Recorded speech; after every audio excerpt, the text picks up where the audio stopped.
नरेश मीणा को मीणा समाज का ही एक ऐसा नेता गालियां दे रहा है। ये मैं नहीं कह रही हूँ, ये व्यक्ति खुद कह रहे हैं। आप जरा इस वीडियो पर गौर करिए, उसके बाद हम चर्चा करते हैं। सभी भाइयों को राम राम, राधे राधे। मेरे भाइयों, मैं संतोष मीणा, पूर्व छात्र संघ अध्यक्ष, पीजी कॉलेज दौसा। मैं व्यथित था काफी टाइम से।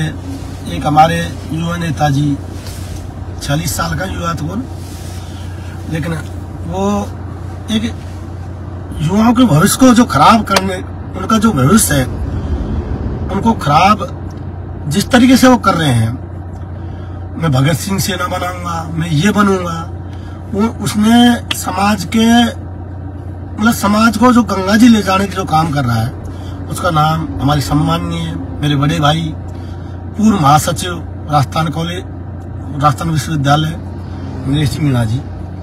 मैं व्यक्तिगत, आप मेरे बड़े भाई हो, आप महासचिव रहे राजस्थान विश्वविद्यालय से, मैं प्रेसिडेंट रहा दौसा कॉलेज से, जो पूर्व राजस्थान की सबसे बड़ी कॉलेज है। 13,000 स्टूडेंट उसके अंदर उस टाइम थे, अब 2 प्रेसिडेंट बनते हैं उसमें।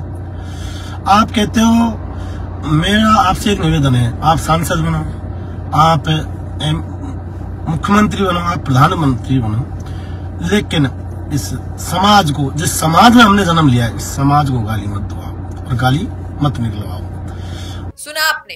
दरअसल ये संतोष नांद्री है, संतोष मीणा कहे। इन्होंने खुद कहा कि मैं जिस समाज से आता हूँ, इस समाज का एक नेता है। थोड़ी देर बाद इन्होंने जिक्र भी कर दिया कि नरेश मीणा की बात कर रहे हैं, लेकिन कह क्या रहे हैं?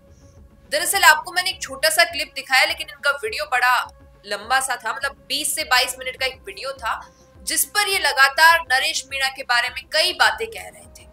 कई बार ये कहते हैं कि नरेश मीणा की वजह से समाज में विवाद हो रहा है, समाज में गुट बन रहे हैं, ये लोगों को उकसा रहा है। कोई कभी कहते हैं कि नरेश मीणा जो करना चाह रहा है राजनीति में वो नहीं करना चाहिए, उसे वो गलत कर रहा है लोगों को उकसा कर। अगर तुम्हें एमएलए एमपी बनना है तो बनो, लेकिन हमारे समाज के साथ जो तुम कर रहे हो वो गलत है। यानी इस व्यक्ति का कहना है कि नरेश मीणा लोगों को उग्र कर रहे हैं, उकसा रहे हैं। सोचने वाली बात है कि नरेश मीणा ने ऐसा क्या किया कि वो लोगों को उकसा रहे हैं। डूंगरी बांध के लिए ये व्यक्ति कह रहे हैं, ये व्यक्ति कह रहे हैं कि जिस तरीके से आप लोगों से मिलते हैं, वहां पर आक्रोशित होते हैं, नेताओं के लिए कुछ कहते हैं, उससे लोगों के मन में नेताओं के लिए गलत छवि बन जाती है। और जब लोगों के मन में किसी नेता के लिए गलत छवि बन रही है, तो वो आने वाले समय में कभी जब चुनाव होते हैं तब उस पर उसका असर पड़ेगा। तो इस तरीके की चीजें आपको नहीं करनी चाहिए। आप कांग्रेस का जिक्र कर रहे हैं, आप कांग्रेस के नेताओं को, एमएलए एमपीओ को बोल रहे हैं आने के लिए, तो सोचने वाली बात है। कोई अगर आ जाएगा तो क्या आप उनसे रिटर्न में ये एग्रीमेंट ले लेंगे कि उन कांग्रेस के नेताओं के आने से डूंगरी बांध का प्रकरण रुक जाएगा? क्या इस बात की पुष्टि है कोई?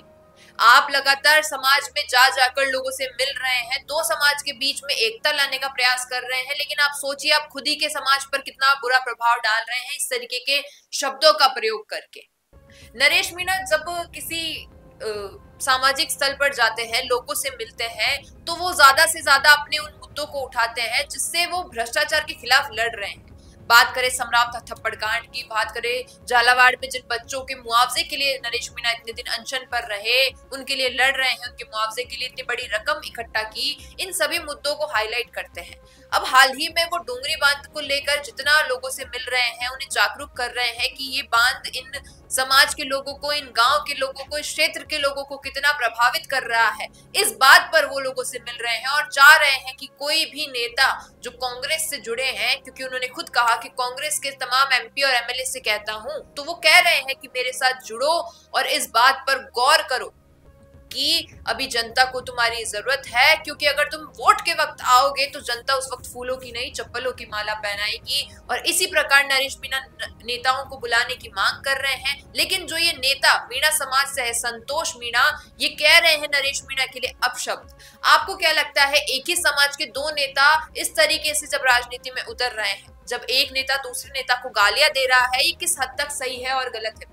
और मीणा समाज के जो बंधु इसको देख रहे हैं, इस वीडियो को, उनसे मैं पूछना चाहूंगी आपकी क्या राय है इस पर, बताइएगा कमेंट में। बिजनेस अच्छा हो सकता है, लेकिन अगर नाम नहीं दिखा तो पहचान कैसे बनेगी?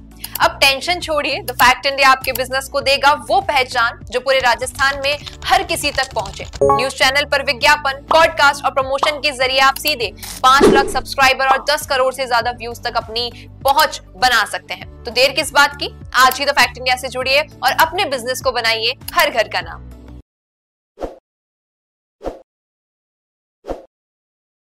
ताज़ा खबरों के लिए विजिट करें द फैक्ट इंडिया की वेबसाइट और डाउनलोड करें द फैक्ट इंडिया ऐप।